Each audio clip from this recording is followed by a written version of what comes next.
حضرت مولانا مفتی محمود الحسن گنگوہی رحمہ اللہ نے اپنے ملفوظات میں یہ واقعہ بیان کیا ہے. ہمارے حضرت جی سے بھی ہم نے یہ واقعہ بارہا سنا ہے.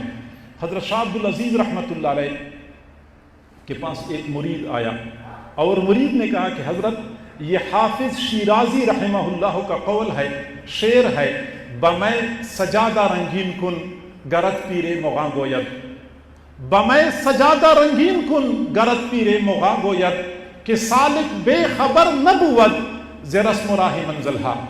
اس شعر کا تو یہ معنی ہے کہ اگر آپ کو شیخ کہہ دے، پیر کامل کہہ دے کہ اپنا مصلح شراب کے ساتھ رنگین کر دو، شراب کے ساتھ بھگو دو تو کر لو، کیونکہ شیخ کامل اس راستے کے رسم اور رواج سے ناواقف نہیں ہوتا. شیخ کامل جو کچھ کہتا ہے آنکھیں بند کر کے تسلیم کر لو. حضرت مجھے یہ بات سمجھ نہیں آتی کہ شراب تو ناپاک ہے اور گندی ہے، اور شراب سے مصلح کو رنگین کیا جائے شیخ کے حکم پہ. تو حضرت نے فرمایا کہ اچھا پھر آپ ایسا کریں کہ ہماری اس شہر میں فلاں جگہ پہ ایک فحاشی کا اڈا بنا ہوا ہے جہاں پہ بدکار عورتیں ہوتی ہیں اور وہاں پہ لوگ جاتے ہیں اور پیسے دے کے اپنی ضرورت پوری کرتے ہیں، تو آپ آج وہاں چلے جائیں. آپ کو پتہ چل جائے گا کہ اس شعر کا کیا معنی ہے. پیسے میں آپ کو دیتا ہوں، جو اجرت وہاں کی ہے میں آپ کو اجرت دیتا ہوں. آپ نے وہاں پہ جانا ہے، وہاں جا کے وہ جو انچارج ہے اس سے بات کرنی ہے کہ میں نے اس لڑکی کے ساتھ وقت گزارنا ہے جو لڑکی آج آپ کے پاس آئی ہے اور ابھی تک کسی بندی کی اس سے ملاقات نہیں ہوئی ہے. چونکہ وہ نئی لڑکی ہے اس کی اجرت بھی زیادہ ہوگی. آپ یہ پیسے لے لیں اور یہ اجرت ادا کر لیں اور ضرور اس لڑکی سے ملاقات کر لیں. اب مرید حیران پریشان کہ میں نے کیا سوال پوچھا اور مجھے کس طرف بھیجا جا رہا ہے. اب شیخ کے حکم سے انکار بھی نہیں کر سکتا تھا. روانہ تو ہو گیا بادل نخواستہ.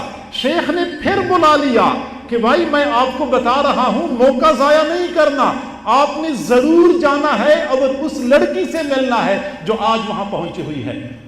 چنانچہ مرید نے شیخ کی بات کو مانا. پریشان تو بہت تھا کہ پتہ نہیں آگے کیا بنے گا، لیکن اس مقام پہ پہنچ گیا اور اس انچارج کو پیسے دے دیے کہ میں نے اس لڑکی سے ملاقات کرنی ہے جو آج آپ کے پاس یہاں پہنچی ہوئی ہے. چنانچہ اس نے کمرے کا بتا دیا کہ اس کمرے میں وہ لڑکی بیٹھی ہوئی ہے.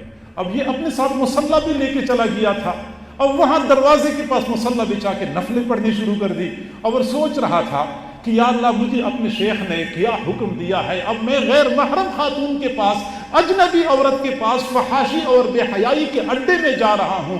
شیخ کے حکم سے انکار بھی نہیں ہو سکتا، ادھر معاملہ اتنا خطرناک ہے. چنانچہ نماز پڑھ لی، نماز کے بعد اللہ سے دعا مانگی اور پھر شیخ کے حکم کی پیروی کرتے ہوئے کمرے میں داخل ہو گیا.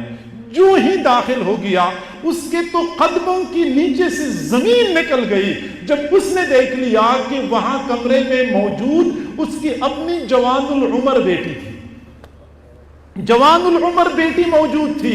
ہوا کیا تھا اسی دن اس نے اپنی بیٹی کی شادی کروائی تھی دور دراز کے شہر میں.